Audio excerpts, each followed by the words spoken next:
اللہ الرحمن الرحیم۔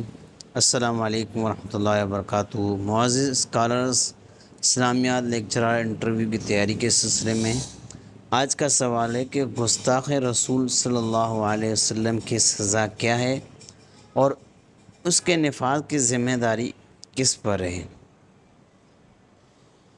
کہ یعنی اگر کوئی شخص مسلمان کے سامنے نبی کریم صلی اللہ علیہ وسلم کی شان مقدس میں گستاخی کی تو کیا سامنے والا فوراً اسے مار دے یا اسے پولیس کے حوالے کرے؟ اس سلسلے میں آپ کی کیا رائے ہے؟ چیئرمین کا سوال۔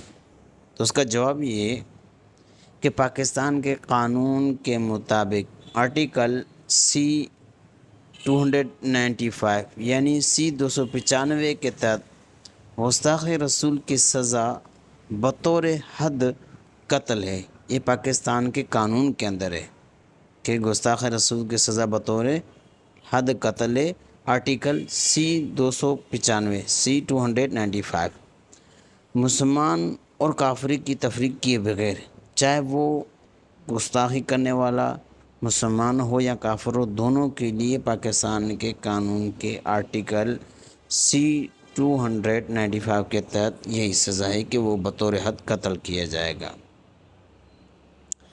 اور اس جرم کے پائے جانے اور اقرار یا شریک گواہوں کی گواہی سے یہ ثابت ہو جانے کی صورت میں حکومت کی ذمہ داری بنتی ہے کہ اس سزا کا اطلاق کرے، یعنی سزا جو پاکستان کے آرٹیکل ہے بطور حد قتل کی ہے اس کا سزا کا اطلاق کرے۔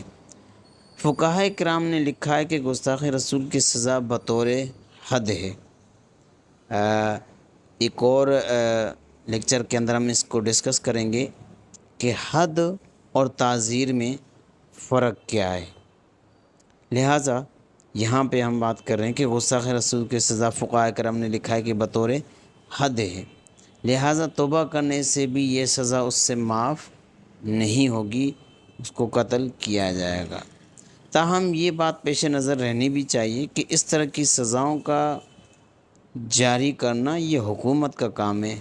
ہر کس و ناقص اس طرح کی سزا جاری کرنے کا مجاز نہیں رکھتا، لہٰذا ایک عام آدمی کے لیے یہ درست نہیں ہوگا کہ اس کو فوراً قتل کر دے۔ البتہ پولیس یا دیگر کوئی ذریعہ اختیار کر سکتا ہے جس سے قانونی ادارے اس پر قانون کے تحت حد جاری کر سکے۔